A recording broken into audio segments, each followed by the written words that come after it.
आप सबसे मिलकर सचमुच मुझे बेहद खुशी हुई है। यह 5th वेटरन्स डे का कार्यक्रम सारे देश में हो रहा है। Last year chief of defence staff general बीपी जी रावत के साथ मैं जयपुर में वेटरन्स को संबोधित करने के लिए गया हुआ था। डिफेंस मिनिस्टर बनने के बाद मेरे लिए यह दूसरा ओकेजन है जब आप सबके बीच यहां पर मैं उपस्थित हूं। सबसे पहले अपनी तरफ से आप सबको और इस देश के समस्त जितने भी हमारे वेटरन्स हैं उनको भी, उनके परिवार के सदस्यों को भी नए वर्ष की मैं हार्दिक शुभकामनाएं देता हूं। और साथ ही आप जानते हैं कि 14 जनवरी यह मकर संक्रांति का पर्व है। कहीं पर इसे मकर संक्रांति कहते हैं, कहीं पोंगल कहते हैं, कहीं बिहू कहते हैं, कहीं लोहड़ी कहते हैं।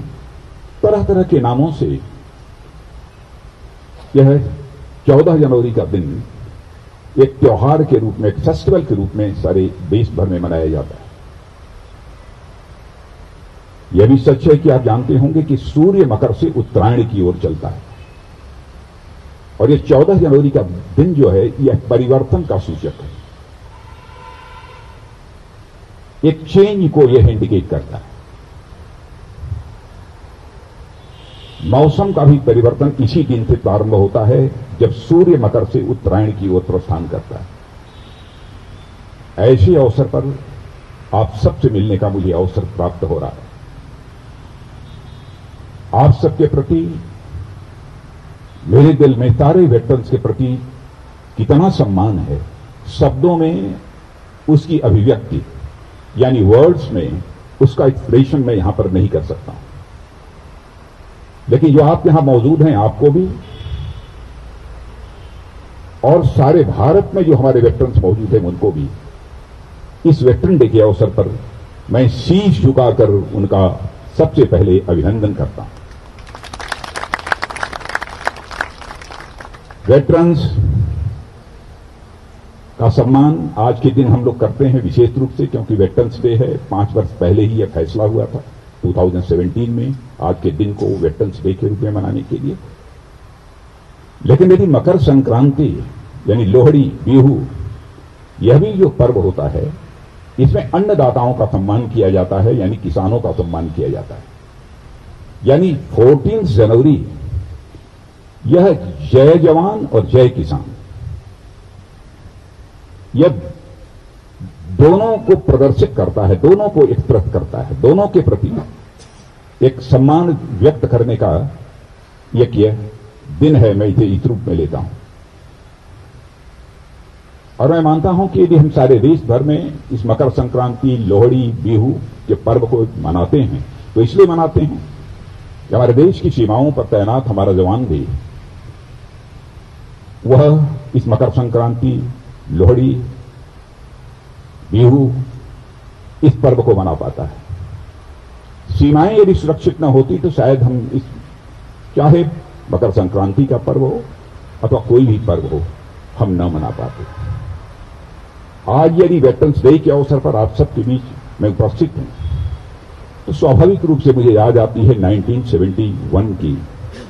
1971 में कमोबेश इसी प्रकार का मौसम था। भारत के जिन भागों में सर्दी पड़ती है, ठंड की मौसम होती है, लोग आग की गर्मी ले रहे थे, अपने शरीर को गर्म कर रहे थे। लेकिन सरहद पर 1971 में लड़ने वाला हमारा यह जवान सीमाओं पर बारूद की गर्मी से जूझ रहा था।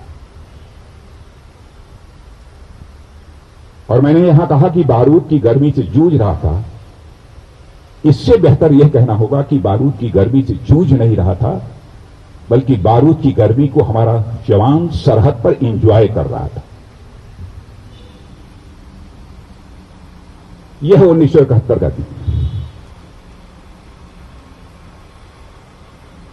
और मैं ऐसे सारे जवानों के शौर्य और पराक्रम, जिनके शौर्य और पराक्रम की आंधी में बड़े बड़े सूरमाओं के तिनके उड़ गए थे, तिनकों की तरफ उड़ गए थे।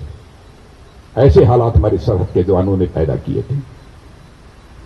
आपके शौर्य और पराक्रम की जितनी भी चर्चा की जाए वह कम है। मैं समझता हूं इनमें से शायद कोई ऐसा होगा जो 1971 में जो वार हुई थी, उस वार के दौरान उसमें मौजूद हो।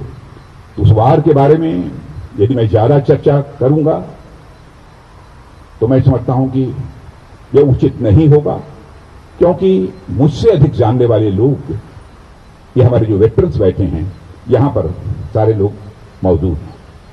अब 1971 में 15 दिन के अंदर ही हम लोगों ने अपना नेशनल फ्लैग पूरे आन बान शान के साथ सीमा पर फहराने में जो है कामयाबी हासिल की थी, 15 दिन के अंदर ही। इस दिन को भारत कभी भूल नहीं सकता है और आज पूरा देश उसे स्वर्णिम वर्ष के रूप में इस बार मना रहा है।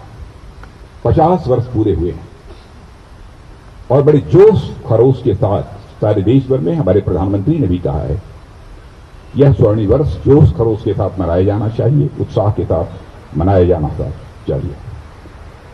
प्रश्न यह पैदा होता है कि भारत को विजय दिलाने की, भारत का तिरंगा झंडा फहराने का जो हमको अवसर मिला है, इसकी स्पिरिट कहां से आती है? यह स्पिरिट हमको कहां से मिलती है?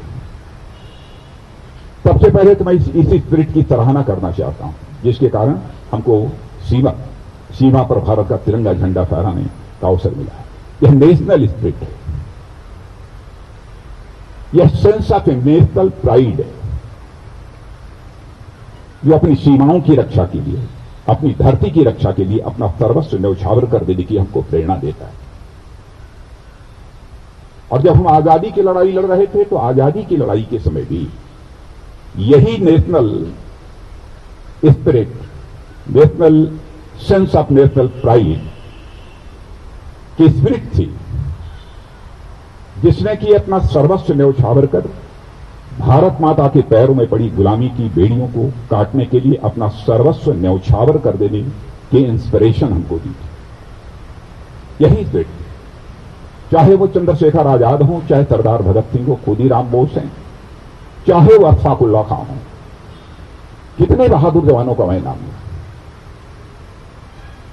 कैसी वो एक सेंस ऑफ नेशनल प्राइड थी कि चंद्रशेखर आजाद इसी उत्तर प्रदेश के इलाहाबाद के कंपनी गार्डन में अपने रिवाल्वर की गोलियों से अंग्रेज दुश्मनों को भूनते भूनते जब रिवाल्वर में अंतिम गोली शेष बची तो उन्हें इस बात की चिंता सताने लगी कि कहीं विदेशियों की रिवाल्वर की विदेशी गोली हमारे जिस्म में प्रवेश कर हमारे जिस्म को नापाक न कर दे। इसलिए राष्ट्रीय स्वाभिमान के धनी, नेशनल प्राइड के धनी चंद्रशेखर आजाद ने अपने ही रिवाल्वर की अंतिम गोली अपने सीने में दाग लेने का काम किया था, तब जाकर यह भारत आजाद हुआ है। मेरे सम्मानित वेटरन्स, ऐसे कई गाथाएं हैं, लेकिन यहां पर मैं अशफाक उल्लाह खां की जरूर मैं चर्चा करना चाहता हूं।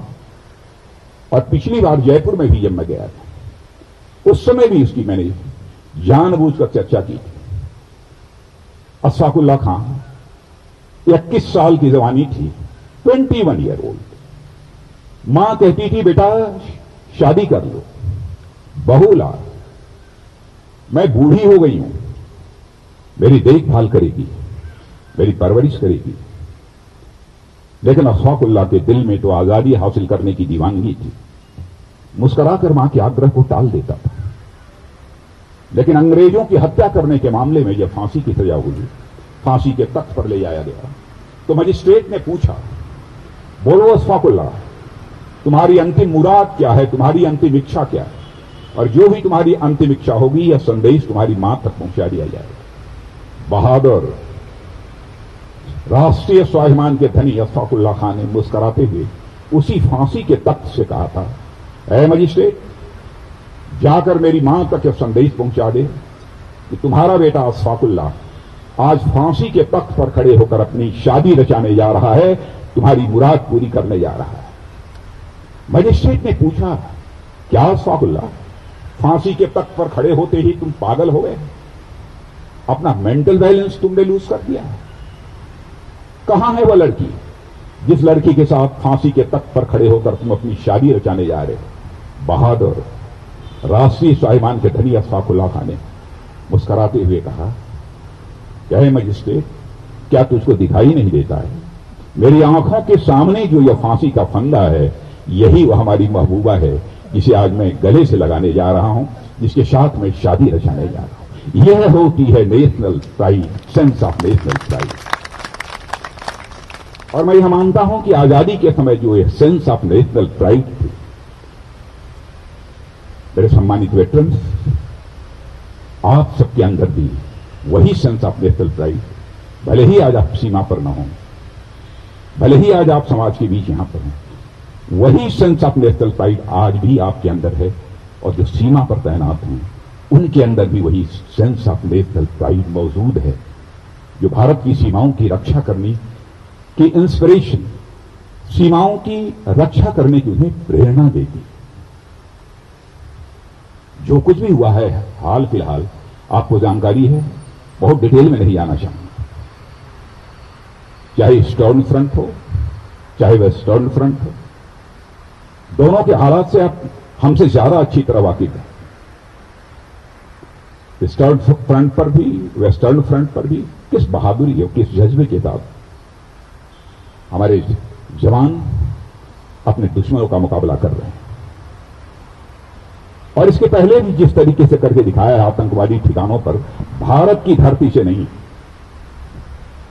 बल्कि पाकिस्तान की धरती पर जाकर आतंकवादी ठिकानों को समाप्त करने में जो कामयाबी हासिल की है, भारत के इतिहास में बेमिसाल। वही है सेंस ऑफ नेशनलिज्म जो यह सब कराती है। भारत का जहां तक प्रश्न है, भारत किसी के साथ संघर्ष नहीं चाहता, किसी के साथ भारत युद्ध नहीं चाहता। हम तो चाहते हैं सभी के शांति, पड़ोसी के साथ भी शांति चाहते हैं, और विश्व की जितने भी कंट्रीज हैं सबके साथ हम शांति चाहते हैं, हम मैत्री चाहते हैं, दोस्ती चाहते हैं सबके साथ। और इसलिए चाहते हैं कि हमारे ब्लड में है, हमारे कल्चर में है। दुनिया का अकेला देश यह भारत है जिस भारत के रहने वाले ऋषियों और मनीषियों ने केवल भारत की सीमा में रहने वाले लोगों को ही अपने परिवार का सदस्य नहीं माना है, बल्कि पूरे विश्व की धरा पर रहने वाले लोगों को अपने परिवार का सदस्य मानते हुए वसुधैव कुटुंबकम, यानी the whole world is your family, यह मैसेज दुनिया को यदि किसी देश की धरती से गया है तो भारत देश की धरती से गया है, और दुनिया के किसी दूसरे देश की धरती से नहीं गया। हम किसी से लड़ना नहीं चाहते, हम शांति चाहते हैं, हम सबके सम्मान की सुरक्षा के पक्षधर हैं, किसी के सम्मान पर चोट नहीं पहुंचाना चाहते। लेकिन यह बात भी दो टूक शब्दों में बताना चाहते हैं कि यदि हमारे भारत के स्वाभिमान पर दुनिया की बड़ी से बड़ी ताकत यदि चोट पहुंचाने की कोशिश करेगी, तो भारत के जवानों के अंदर वह कुव्वत है कि उसका वह मुंहतोड़ जवाब दे सकते हैं। इंडो पाक यानी यलोसी बॉर्डर पर जो कुछ भी हो रहा है उसकी जानकारी आपको है, मैं डिटेल में नहीं आना चाहता हूं। किस प्रकार पाकिस्तान के द्वारा सीज फायर वायलेशन हो रहा है और उसका मुंहतोड़ जवाब किस तरीके से हमारे सेना के जवान दे रहे हैं। जहां तक इंडो चाइना बॉर्डर पर जो इस समय का स्टैंड ऑफ है, उससे भी आप अच्छी तरह वाकिफ हैं। शायद कितनी जानकारी है मैं तो नहीं कह सकता हूं, लेकिन इस देश का डिफेंस मिनिस्टर होने के नाते, और इस समय हमारे बीच चीफ ऑफ डिफेंस स्टाफ भी यहां पर मौजूद हैं,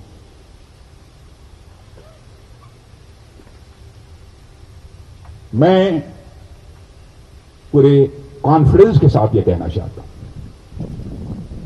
इस स्टैंड ऑफ में हमारे सेना के जवानों ने जिस शौर्य, पराक्रम और संयम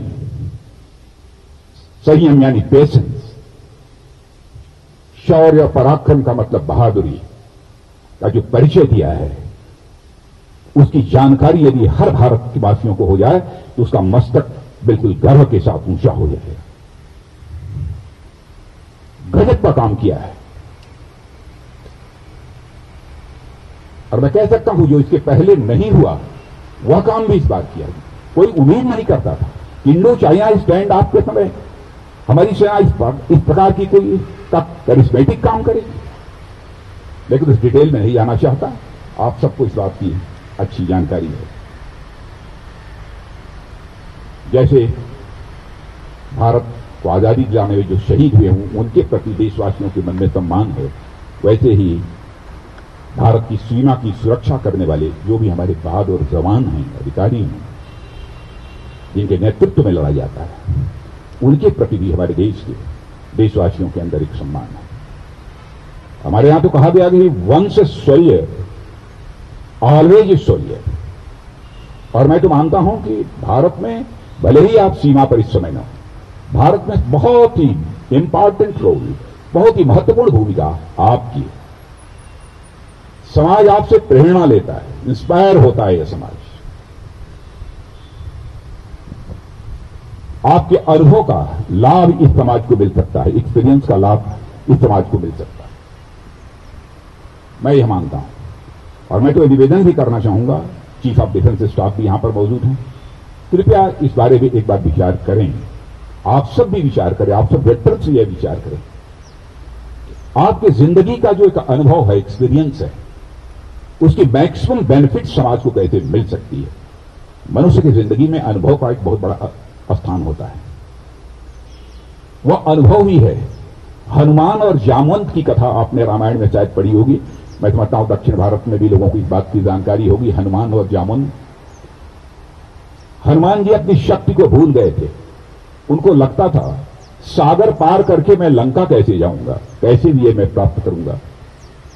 तो उस समय भी एक वेटरन थे, वह वेटरन जामवंत थे, जिन्होंने कि हनुमान की शक्ति का एहसास कराया और एक छलांग लगाकर हनुमान सागर को पार करके लंका पहुंचे थे। उस समय भी वेटरन मौजूद थे, उनका नाम जामवंत था। यानी उनके अनुभव का लाभ यह हनुमान को मिला। तब हम ये जाकर लंका पर विजय प्राप्त।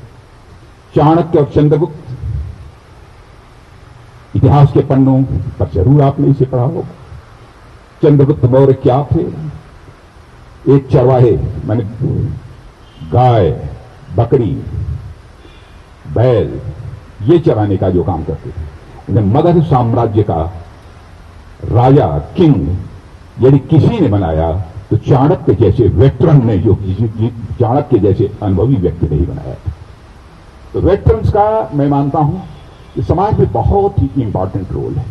वह रोल आप लोग निभा सकते हैं। मुझे इस बार अच्छा लगा जब यहां पर डायस पर हम कम से कम 4 लोग बैठे। जयपुर या पिछले साल वेटरन्स डे के कार्यक्रम में मैं गया था, तो चीफ ऑफ डिफेंस स्टाफ ने अकेले मुझे डायस पर बैठा दिया था और नीचे हमारे सारे वेटरन्स। मैं सचमुच में शर्म से डूबा जा रहा था। मैं अपने को रोक नहीं पा रहा हूं, इसलिए उस कहानी को यहां बतला रहा हूं।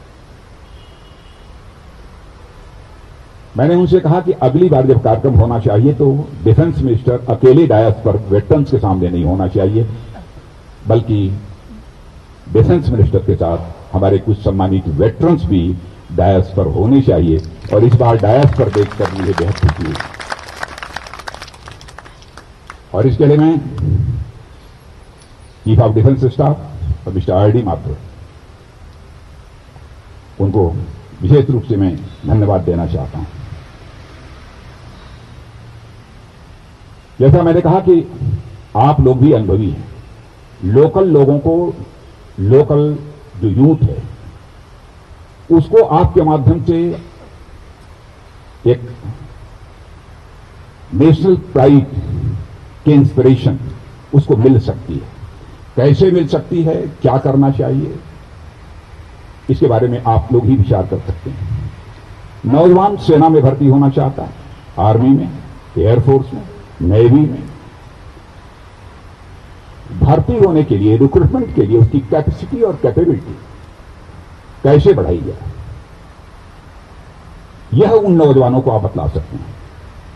क्योंकि हर मनुष्य अपनी जिंदगी में कुछ न कुछ रिटायरमेंट की एज में भी कुछ कंस्ट्रक्टिव काम करना चाहता है। उसकी यह ख्वाहिश होती है, उसकी इच्छा होती है कि मैं एक समाज का पढ़ा लिखा और अनुभवी यदि व्यक्ति हूं तो जीवन के अंतिम क्षण तक मैं समाज को कुछ न कुछ कंट्रीब्यूट करता रहूं। स्वाभाविक रूप से उसकी इच्छा होती है। तो मैं आप सबसे भी मैं अपेक्षा करूंगा कि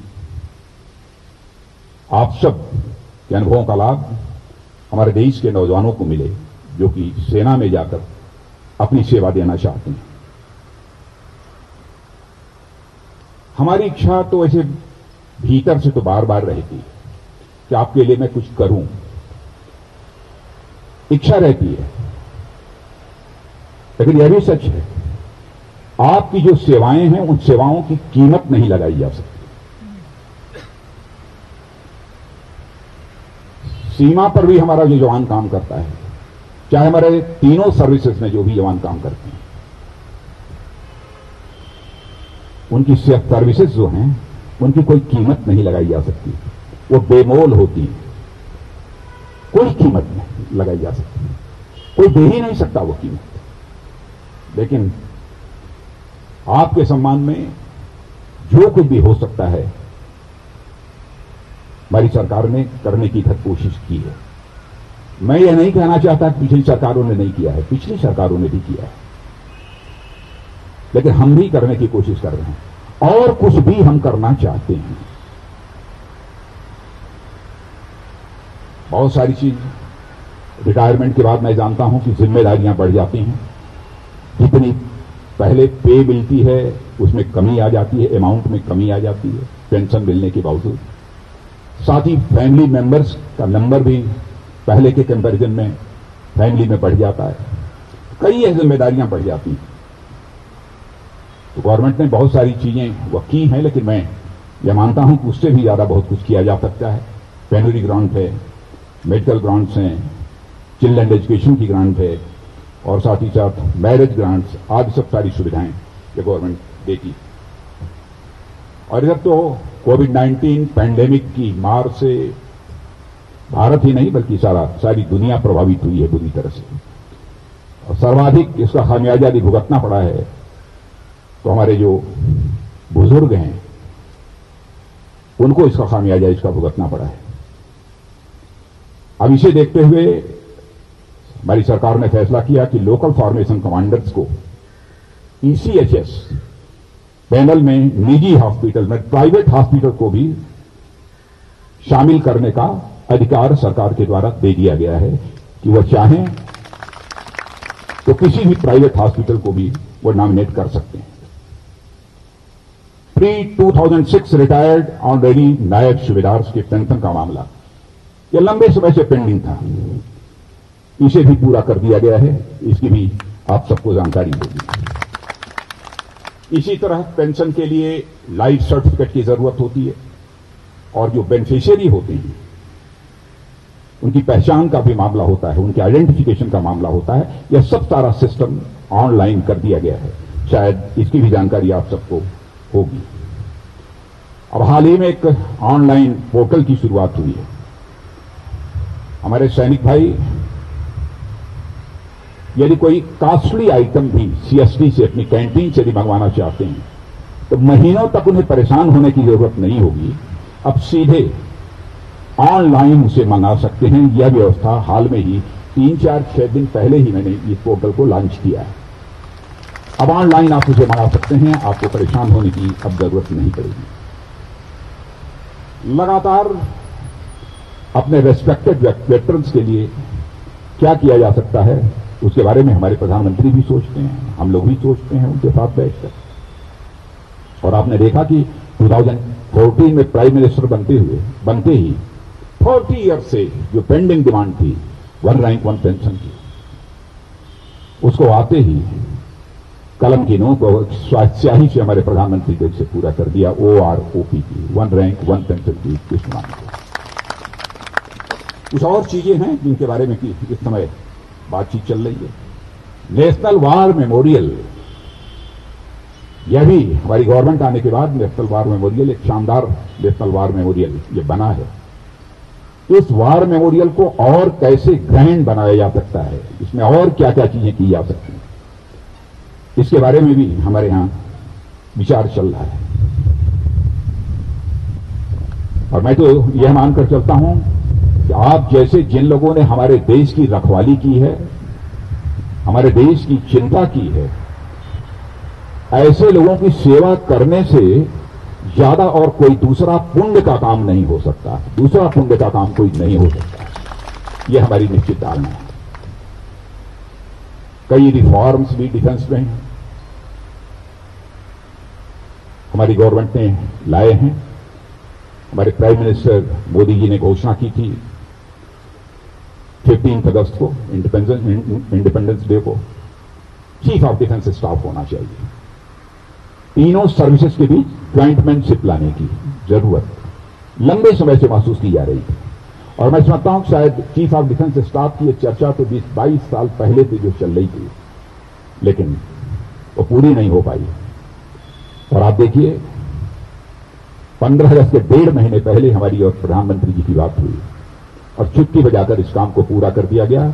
आज आपके सामने chief of defence staff general Bipin Rawat ji यहां पर बैठे हैं।